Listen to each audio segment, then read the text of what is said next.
26 जुलाई 1999।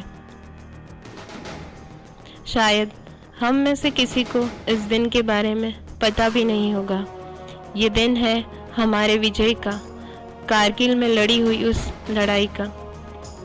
ये लड़ाई दुनिया की सबसे ऊंची और मुश्किल जगहों पर लड़ी गई।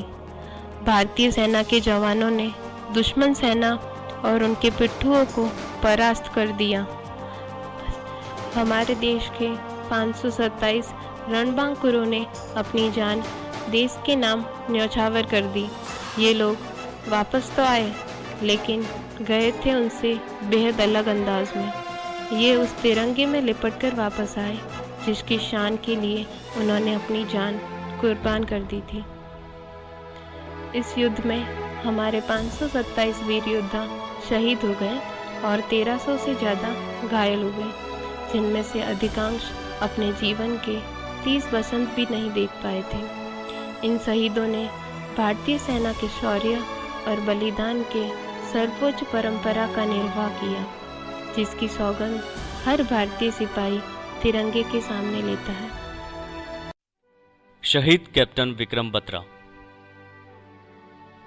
13 जम्मू कश्मीर राइफल्स के कप्तान विक्रम बत्रा देश के उन बहादुर सपूतों में से एक हैं जिन्होंने एक के बाद एक कई महत्वपूर्ण चोटियों पर वापस कब्जा किया और फतेह हासिल की। यहाँ तक कि दुश्मन लड़ाकों ने भी उनकी बहादुरी को सलाम किया था। सामने से हो रही भीषण गोलीबारी के बावजूद उन्होंने अपनी डेल्टा टुकड़ी के साथ मिलकर दुश्मन पर हमला किया। उसी दौरान घायल साथी अधिकारी को युद्ध क्षेत्र से निकालने की कोशिश में मां भारती का लाडला विक्रम बत्रा 7 जुलाई की रात को शहीद हो गया।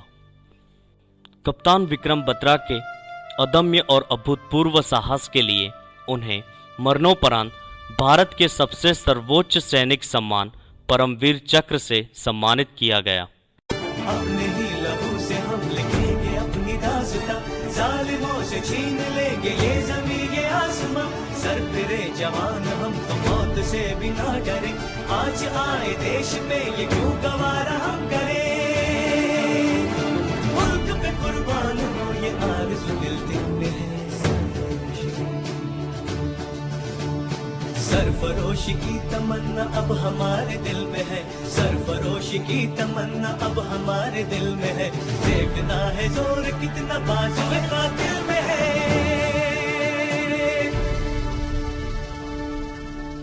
कैप्टन अनुज नायर।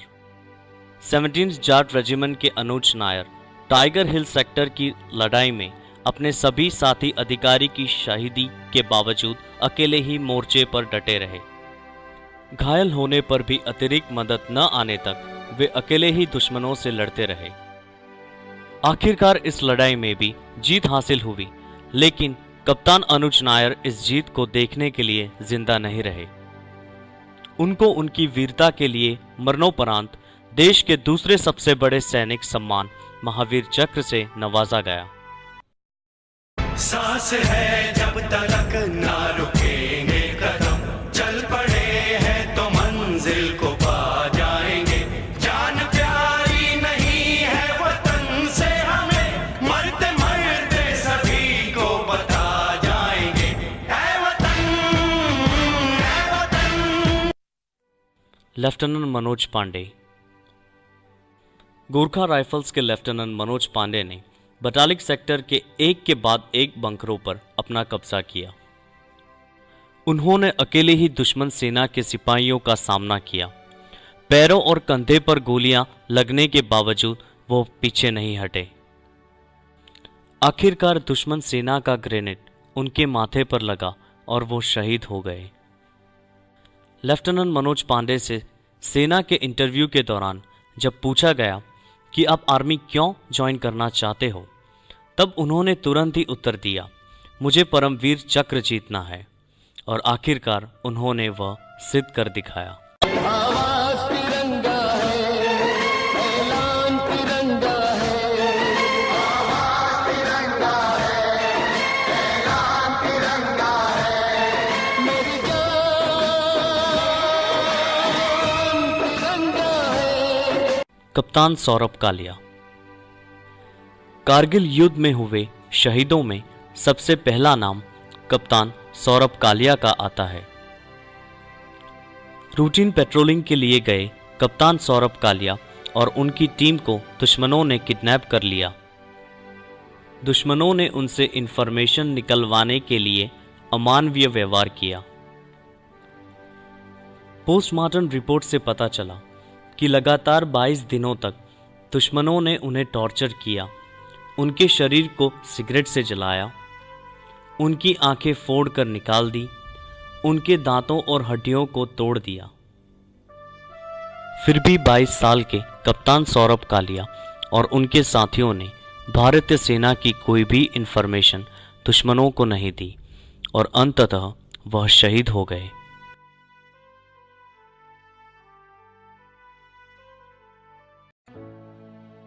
हमने जिन जवानों की शहादत के बारे में देखा और सुना, उन्होंने देश के सार्वभौमत्व और रक्षा के लिए अपनी जान की कुर्बानी दे दी, बिना अपने घर के बारे में सोचे। क्यों? क्योंकि उन्हें यकीन था कि आज मैं अगर अपने देश की रक्षा कर पाया, तभी मेरा परिवार, देश का हर परिवार सुख चैन से रह पाएगा, सांस ले पाएगा।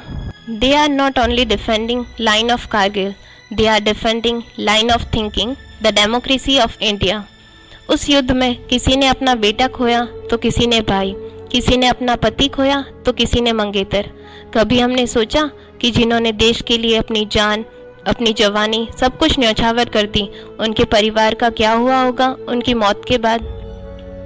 हर कोई अपने घर वालों से वापस आने का वादा करके निकला था। किसी को आकर अपने बूढ़े पिताजी का ऑपरेशन करवाना था, तो किसी को अपनी बहन की शादी करवानी थी, किसी को अपने बच्चे का दाखिला स्कूल में करवाने जाना था, तो किसी को आकर शादी के साथ फेरे लेने थे। तकरीबन 1500 से ज़्यादा जवान गंभीर रूप से घायल हुए। किसी का पैर कट गया तो किसी का हाथ, कोई पूर्णतः विकलांग हुआ तो कोई कोमा में चला गया। सोचिए क्या हुआ होगा उन परिवारों का, कैसे बिताए होंगे उन्होंने ये सब दिन रात। बॉलीवुड, क्रिकेट, पॉलिटिक्स की सब जानकारी हमें मुंह ज़बानी याद है, लेकिन हम में से कितनों को इन सब वीरों में से 2-4 का नाम और उनकी शौर्य गाथा के बारे में पता है? शायद नहीं। क्यों? शायद आज़ादी की विरासत हमें मुफ्त में मिली है इसीलिए। शहीदों के बारे में शायद किसी ने सही कहा है, A nation that forget its martyrs will have no future। जो राष्ट्र अपने शहीदों को भूल जाता है, उसका कोई भविष्य नहीं हो सकता।